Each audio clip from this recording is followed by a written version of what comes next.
Hello, hi. How, how are you doing? I'm good. How are you? I'm good.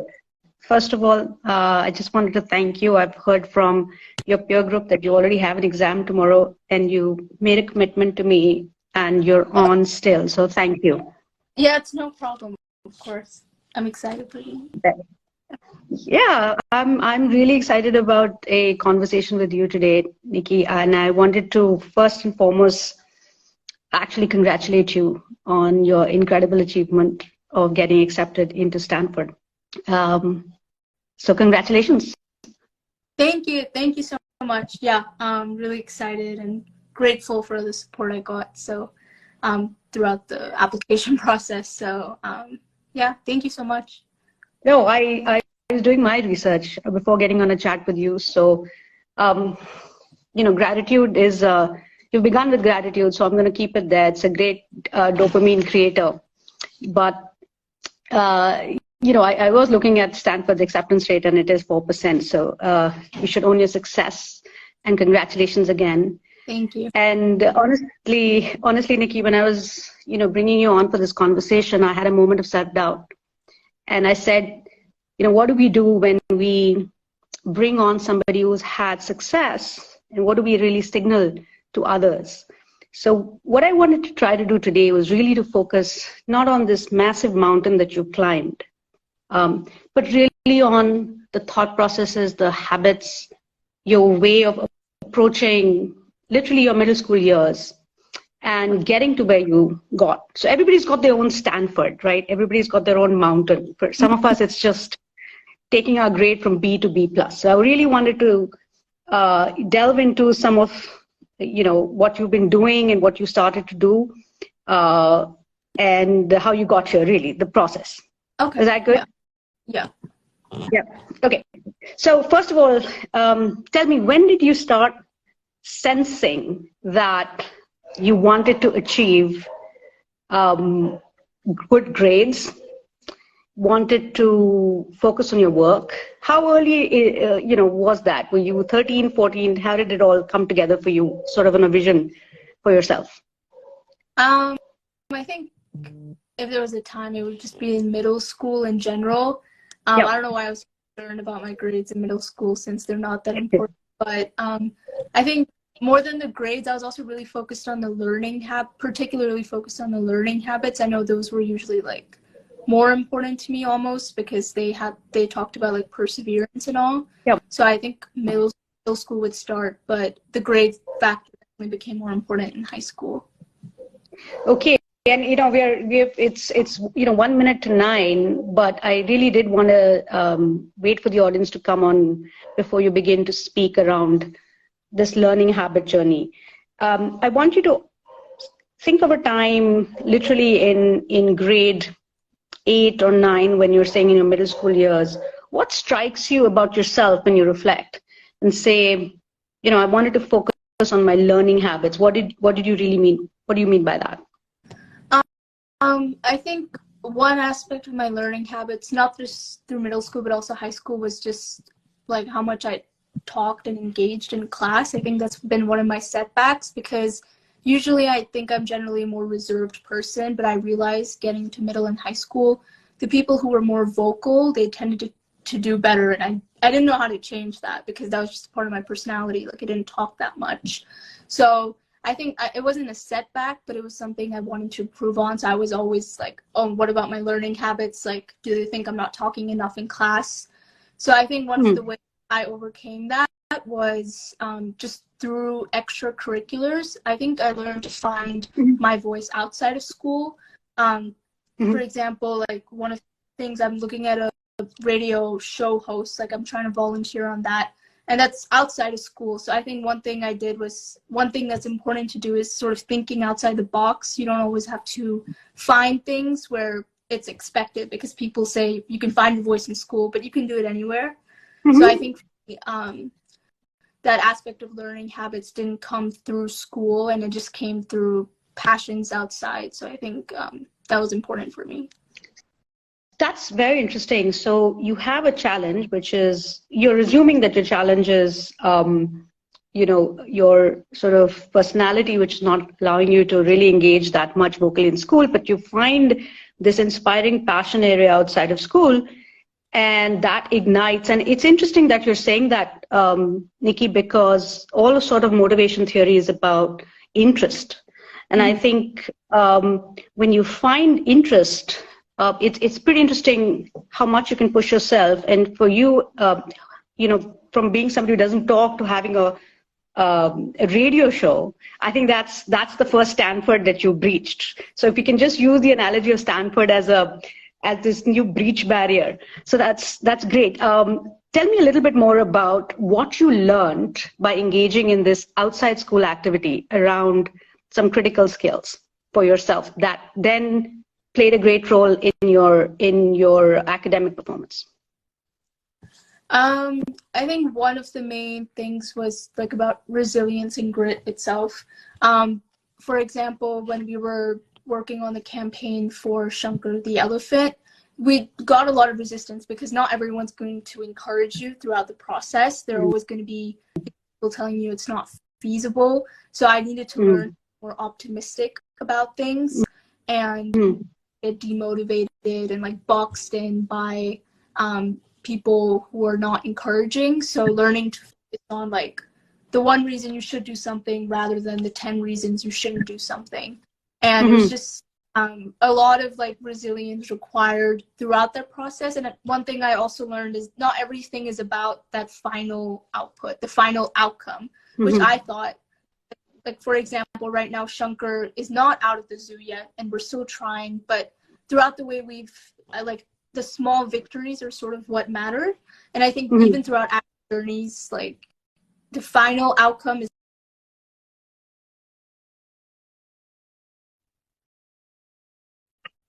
thing.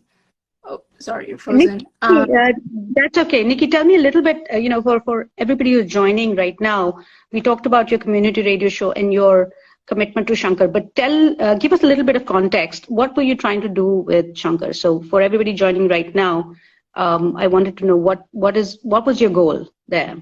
Yes, so Shankar is an African elephant in the Delhi Zoo, and he's been confined for a long time illegally. So we're a part of an initiative called Youth for Animals. We're petitioning for freedom. So we filed a petition in Delhi High Court. And the ultimate goal is to release him from the zoo and send him to a sanctuary with a company of other African elephants. And so far, the petition has been accepted into court, but we're still, in the process. Yeah. Nikki, I want to stay with something you said, that despite like minor setbacks that have come in the process for you to get Shankar free, there is a lot of resistance out there. Sometimes it comes with people believing that you can't do it. Sometimes not being able to see the vision. Sometimes you not being able to see your own outcome. What was your thought process at that time when you hit a setback? You came back to the table and said, "I'm going to go next morning." But what was the process in the mind? What is the belief that you had about your ability to get this done, which is still not done? Yeah, I think, like I said, I was more looking at it small steps because it is hard to have that one vision. When I became fixed on it, that's sort of all people would see, and they would be like, it's not feasible to send the elephant back to Africa and do whatever. So that's why I think I needed to focus on like baby steps and the smaller victories. I think that's what just helped me stay motivated. For example, if just getting support from an animal organization was enough, because it just showed I was making some progress. And I think helpful in like academics too, just having progress at least. So I think that was my mentality, just so I can, feel resilient throughout. So if you're an 8th grader today, if you were thinking about it, and you got a B in math, right? Progress, or like I would call it, the next Stanford really, is B plus, right? That's the baby step. Yeah. And I think what I would love to hear from you was, how did you incrementally build on a body of work for yourself across your subjects, when you could not reach the next level of comprehension, what strategies did you use? Did you go out, seek help? Did you engage with that particular piece of content harder? Did you use outside references to explain it yourself? Did you chat with peers? What were your strategies when you were facing a barrier to growth? Yeah, I think example would be French for me throughout middle and high school. And Okay. for specifically, I wasn't really good at it. So I think I just engaged with the teacher a lot. I was asking for feedback constantly. I just took it up as a challenge, honestly, because I was just like, I might not be perfect at it, but I'll try. So yeah, I contacted the teacher. I did some outside work. And I think I generally do that for my classes, but I feel like sometimes it can be more of a mental thing as well. Like you mentioned, math. Like recently in 11th and 12th grade, I feel like I've been a bit stuck in math. I went through sort of a process where I felt like no matter how hard I try, I just couldn't get the outcome I wanted. And I think a part of it was because I was giving in to the expectations that other people had for me. I feel like there was this pressure that this is your grade and this will be your grade. So again, it was a bit of a static way to look at it, because you're like, this is how it is. This is what it will always be. And I was sort of putting an internal label on myself. I was like, this is the grade that I'm going to get and this is where I'll stay. But I think that I needed to realize that other people's expectations of what you can achieve, they shouldn't mean anything to you. I should be setting my own expectations. And I think I use that as sort of fuel to motivate myself, because yeah, basically other people can't set your limits. You can only set your own limits. So that's how I sort of persevered in math. So it can also be a mental thing. And also I think like wider range of subjects, it's important to realize that you can't be perfect. Like I needed to understand I have strengths and weaknesses in subjects. Some subjects I'm better at. I'm never good at written languages like French. But that's okay. It's okay not to be good at everything. Yeah. So yeah, I agree with you. It isn't. But tell me, when you're not motivated by something, for example, French, as a student, because your overall achievement means that you need to consistently improve. How did you motivate yourself in a subject that you're not interested in, that doesn't come naturally to you? That's a big question. You know, people say, I'm just disengaging from the process because I'm not interested. And how do you convince someone who's in grade 8 or 9 today and is disengaging from effort because they're not interested? What would you tell them? I'm not really sure. I don't know how I motivated in French. Like I said, I just took it up as a challenge. I just thought that it was achievable. So just making small goals for myself made it seem like I could do it. I wasn't focused on the outcome as much. I know the outcome is obviously important, but since I wasn't interested in the subject, like I said, it was just small steps. And talk to your teacher. I would say talking to the teacher always helps you, and they would always help you. They want to help you succeed. And taking outside help also helped me, I would say. Yeah. And Nikki, you know, when you can tell somebody that teachers are there to help you succeed, and that but you have to make that call. You have to make that decision to go back and say, no, I'm going to stay back after school. I'm going to knock on this door. I'm going to get some guidance from a friend who's really good at French. That's a decision you have to make. So just taking ownership of your own learning, I think, is what I'm hearing you say that you did, despite not having a natural flair for French. And you also mentioned bite-sized goals. So I want to talk a little bit about that. What do you really mean by not focusing on the outcome and bite-sized goals for French, or even in this process of freeing Shankar? What do you mean by bite-sized goals? I think French specifically was breaking the subject down, because like I couldn't, like seeing the whole thing as one was too intimidating, and it seemed it was too big to accomplish. So I just broke it down into literally what it was: writing, reading, listening, and speaking, and just working on each of those individually, and having like specific benchmarks for each of them. So I think just breaking things down makes it better. And specific, even for Shankar, we broke it down into like support from the media, support from animal organizations. What are we doing about his solutions for rehabilitation? And in each place, we just focused on a bit of progress, rather than always just being like, oh, you know, he isn't out of the zoo, nothing has happened, because you just go in a cycle of demotivation. Yeah, so small victories and bite-sized goals keep the cycle of effort and engagement going. And then over a period of time, that kind of builds almost a resilience muscle with any challenge that you're facing, whether it's in a subject or in this project of yours that you have taken. So that's, that's exactly the insight.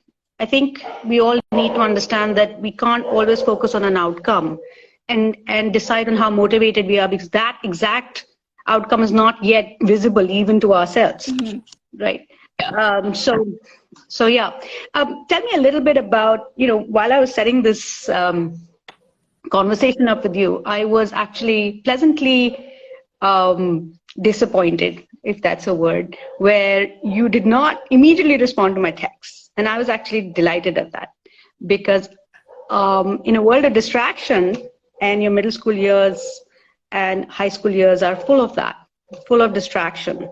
And that seems to be what parents say, that seems to be what the world out there is saying, and yet you had the ability to say, look, when I'm finished with class or when I finished with work, I'll respond to your text. So just a little bit about your views on how you and your peers have handled distractions, which are plenty. How have you done that? How did you do it over these years? I think I'm still working on that right now. I think we have many distractions, especially with social media, and definitely my brother was saying our generation has a very short attention span because of it. When you're focused real so much, then it becomes harder to concentrate on subjects for a longer time. Honestly, what I did, I just had to put my phone away. I had to physically keep my phone away. I could not touch it. That was my way. I know other people have more control, but yeah, it just gets easier over time. Yeah, that's all I can say. I just kept my phone away. And I think focus is also really important. Once you focus on one goal, then yeah, obviously distraction. So thank you for being so honest and saying it's still a struggle and it's still distracting. It's certainly distracting for adults. It's just we're not that honest sometimes on how that can be so distracting for us as well. So I want to just move to a couple of different things now. What role has inspiration played for you, whether it's from parents, peers, or teachers, for you to continue to engage in work? And I'm not talking about a good teacher or a great mom. Really, what inspired you? What have been the sources of inspiration for you over a period of time? I think in terms of sources of inspiration, one, it just comes from peers itself, because I think you're able to be more inspired when you see people your age with similar circumstances achieving so much. So I could see a lot of my friends having goals, having drive, and I think that just showed that I can do it too. And because it's hard to compare yourself with adults. And another source of inspiration was just outside of school, once you find that interest or that passion, I did in animal advocacy, just seeing mentors in that field inspired. I just found values in those mentors that I wanted in both my academic life and my future career. So I think both, so it comes a lot from peers, but also outside of school for me. I want to stay with this. You said that some of those folks that were inspiring you, both in school from peers and those working in the field that you wanted to be in, were demonstrating values that you wanted to embody. So Mm. what role do you think values play with your work ethic today and in the Uh, future? yeah, I think they're everything. Honestly, like values are really important for me, but I'm still obviously working on the values. I don't have. I'm just learning from these mentors. I think one value I've learned is to be vocal, which I mentioned I wasn't able to do in schools. But when I see so many people in the animal advocacy field being brave enough to be like controversial, to be radical, and not being scared of having resistance against them, that taught me about resilience. And honestly, in the animal advocacy field, I was getting impatient. I was like, it's been so long, but there hasn't been progress. But then you see these people who've been working for 10, 20 years to get one elephant out of a zoo. And that's inspiring for me because that's what shows resilience and I guess grit for me. Yeah, there's a great foundation, Bill and Melinda Gates Foundation, actually, and the newsletter is titled Impatient Optimist. And I think you mentioned both those things, right? Where there is a certain impatience with what you want to achieve. You have bite-sized goals. You get a setback, whether it's in a mastery on a grade or a personal project. In your case of Shankar, and yet you keep coming back to the problem, breaking it, and coming at it from all sides. So I think that really is the resilience muscle that you're creating over a period of time. But I want to go back to speaking about adults, and particularly because you've spoken about the value of conversation, the value of actually speaking. Yeah. And a lot of times we see when there's difference in demographics on a table, for example, there's a new adult or a friend's child. There isn't much conversation happening, and yet I feel that that's exactly where this inspiration or co-creation of what you can see in a vision for yourself in the future arrives. How have you engaged with adults? Have conversations with adults inspired you? Have they bored you? How has that been for you? Just friends of parents or adults in school that are not teachers? How's that gone for you? How's that process gone for you? I think it's been positive. If I just look at mentors, like adults who I've talked with, they've usually been encouraging, and that encouragement is really helpful. I guess I don't know about like with parents. Sometimes the conversation when it gravitates towards like college or like academics, there seems more pressure, I think. But I think usually it's been good. No, so tell me, what do well-meaning adults and parents get wrong? What do we get wrong? I have a child your age. I have friends, obviously, that have children your age with the same peer group. And here you are, somebody who has to navigate your own vision of yourself, competitive, school environment. What do well-meaning adults get wrong? What can we do better? Well, I think one thing is that a lot of adults, they tell us to not worry about the result when we're feeling stressed. They're well-meaning. They're saying, like, don't worry about the grade. It doesn't matter. But it does matter because in high school, it feels like every single grade does matter. And they say, just, you don't have control over the results. But you still, just because you don't have control over something, that doesn't mean there's less pressure to it. So I think that's something, I know teachers have also said it. They're like, don't worry about the grade. But then everyone in my class is like, we have this, the grade is what matters. The grade is what, the final IB grade is what determines if we, for some colleges, if we get in.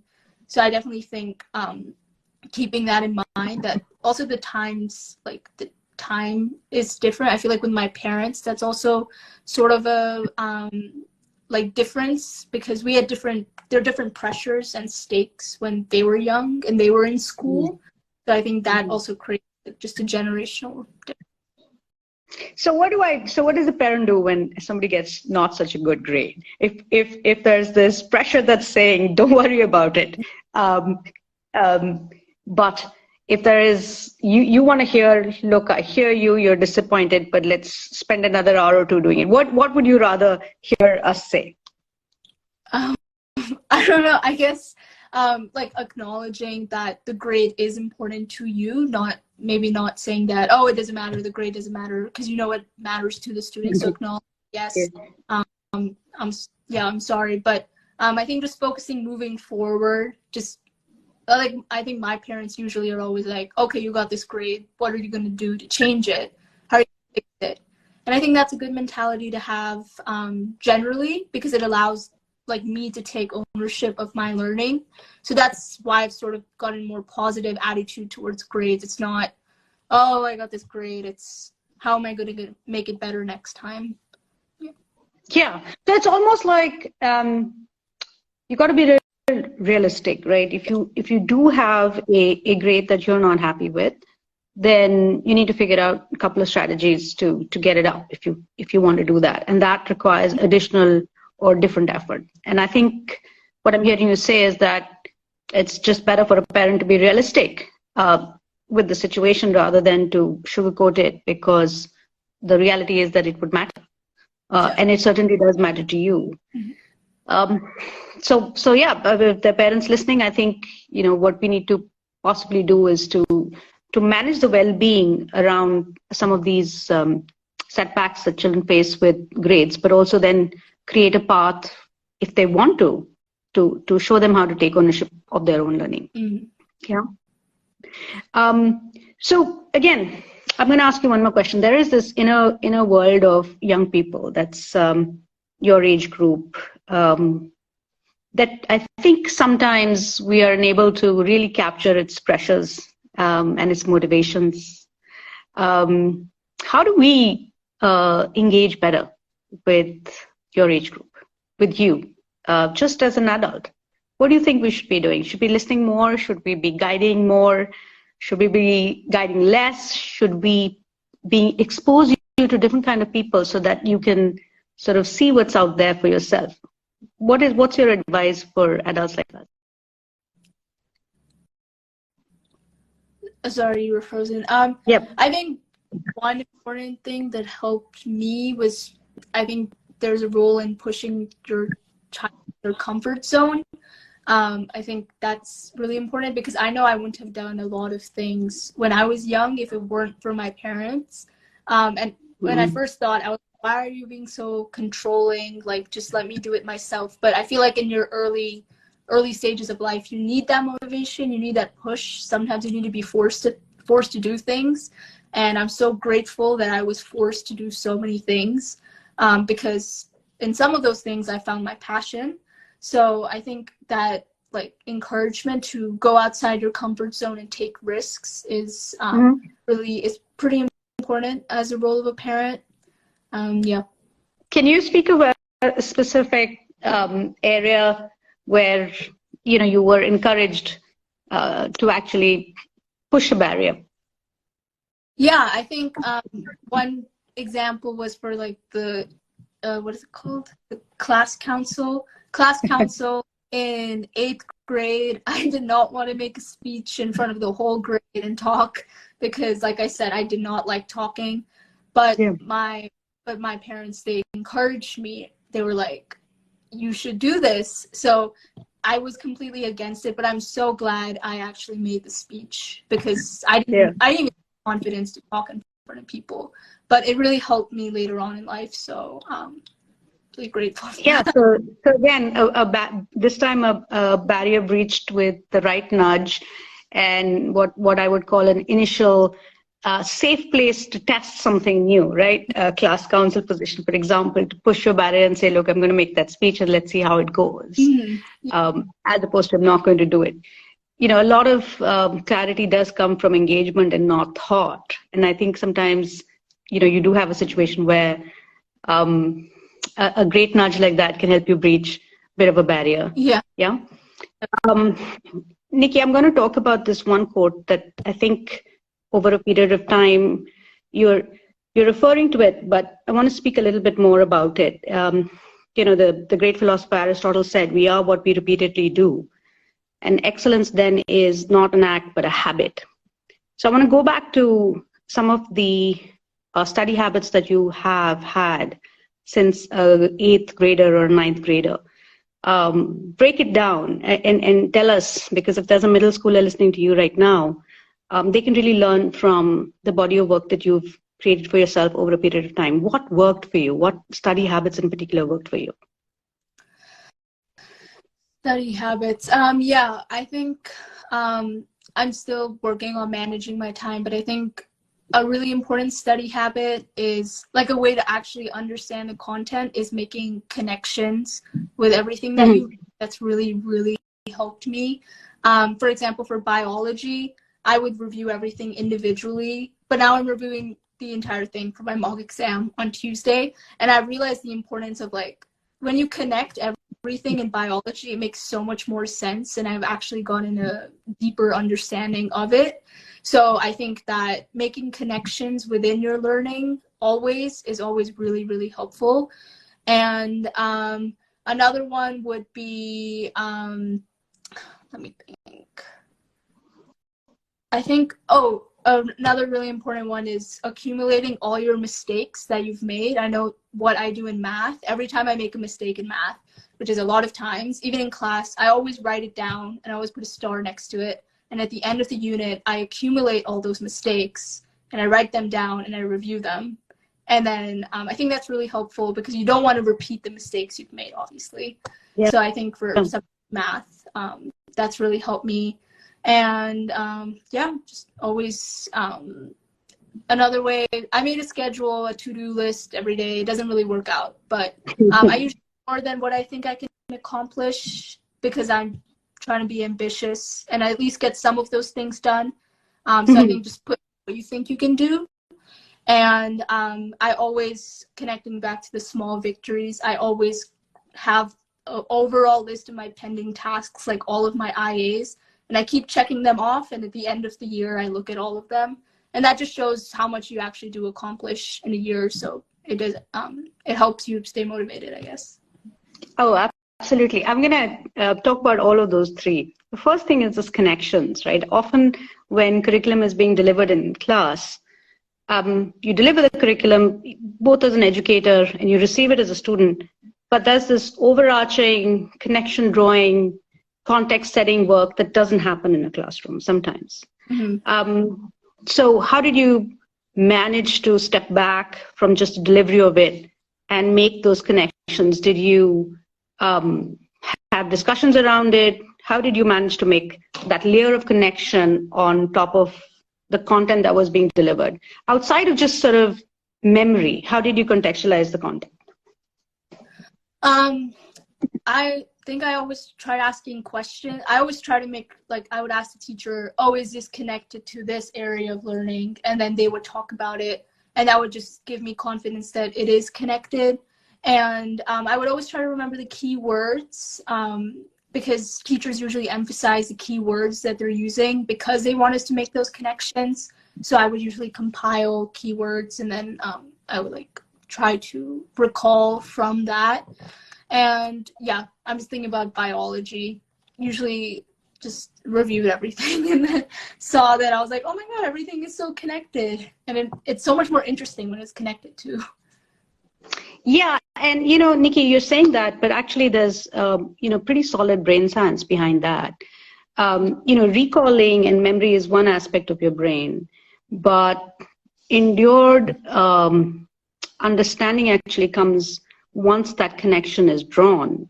Mm-hmm. So the brain actually is a large connection machine, and therefore you will retain something and you will apply it only if that connection is drawn. So yeah. The tip for that is ask the question. If you haven't gotten it and you haven't understood how it's all connected, it's again ownership of your own learning. You need to ask the question, why is this connected to something else? So yeah. Asking the question is the tip. And I think what you said next is just gold, which is you accumulate all your mistakes. Yeah. And you revisit them. And if you'd seen a previous Insta that we had done, one of the neuroscientists that we had spoken to spoke about how learning begins at not knowing. Mm-hmm. So this accumulation of mistakes and revisiting it and being conscious about what didn't work and filling in that gap then allows you to come back and master the content. Yeah. So learning shouldn't end at a mistake, but it should be this really lovely log of all the mistakes and then going back and doing it. So that's the second thing you mentioned. So I hope that, all of us who don't get something are making notes of what we don't get, as much as we're making notes of what we do get. And the third thing you're talking about is, again, a breakdown of your tasks. What is it that you need to do? And so you actually take off the stress of the entire volume of it, but just break it down and write it out. Nikki, you're going into, you'll be I can't take away from the fact that you're going to be a freshman at a very prestigious institution. And I want to acknowledge that once again, but how are you going to set yourself up for your next level? What are you going to recall about who you were, how you managed, what your beliefs were, to this next level of challenge that you're walking into?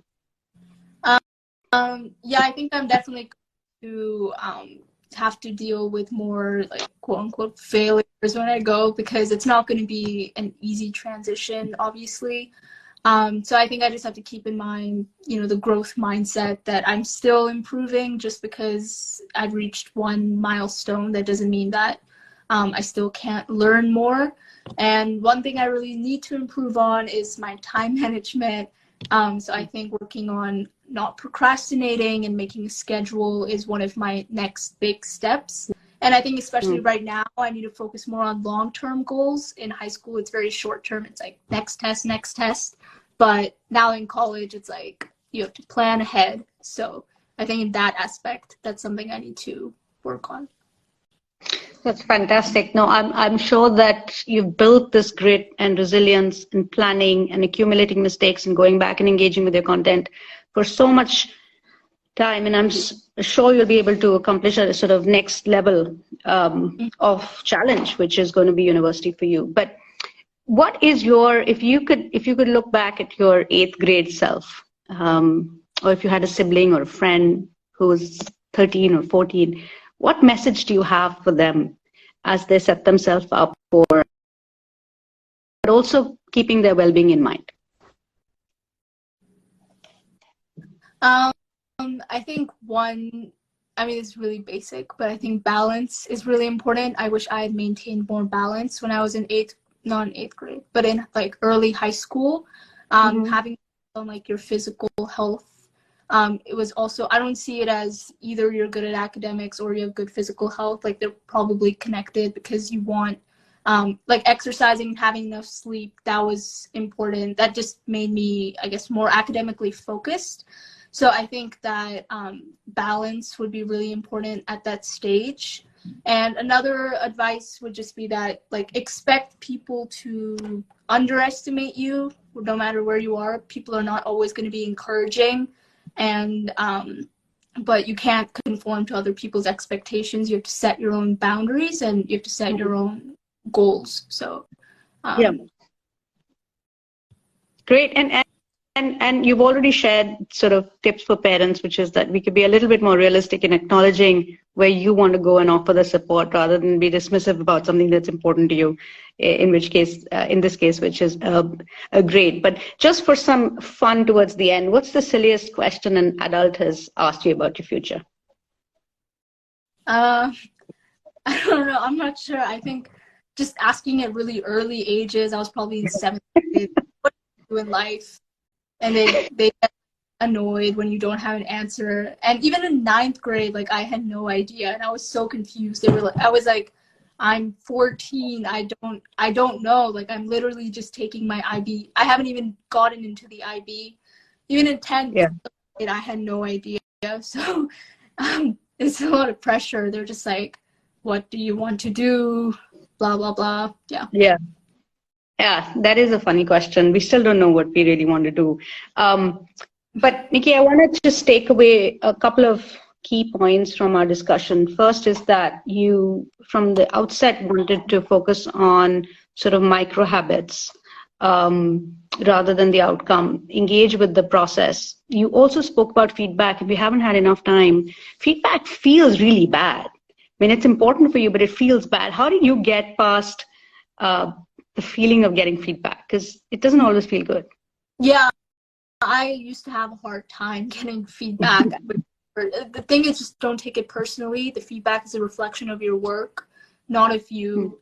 And the person is just trying to help you improve. When my brother is yelling at me about my essays, he's there to help me improve. It's nothing personal. So yeah, just don't take it personally. Yeah.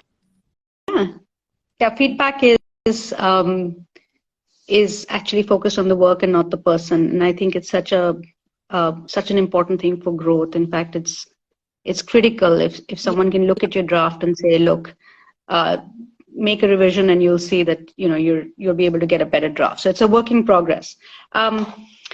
What are you looking forward to, college life, from what you've heard from others, from what you've experienced? What's the one thing that you're really looking forward to once you're a freshman at Stanford? I guess just freedom, independence. Yeah. Not being more independence. I feel like in high school, life is very structured and predictable because everything is just like about academics. But hopefully, it can be about more things in college. Yeah, and you'll have to go out and engage with everything else in a broader world rather than just sort of your classes, which of course will have its own pressure and its own context. But I am absolutely I'm so grateful for this conversation with you. I think often we make assumptions about students, both achievers and those that are trying to improve their game. But speaking to you directly, I think has opened my eyes to how to really think about students, their pressures, and the level of achievement, and how they can breach every new Stanford barrier almost. Everybody's Stanford is different, everybody's mountain is different. Right. But it's been an absolute delight. I know you've got a mock exam tomorrow. Yeah. You still did this. Thank you for managing that. Thank you so much, and I wish you all the best for your journey at Stanford starting this fall, Nikki. Thank you. Thank you. I love right. Thank you so much. Good. I'm glad you enjoyed it. We'll have one when you're at Stanford, and then you can give some further guidance to those who are on their way. Of course. Great. Lovely. Thanks, Nikki. Thank you. Bye. Bye. See you.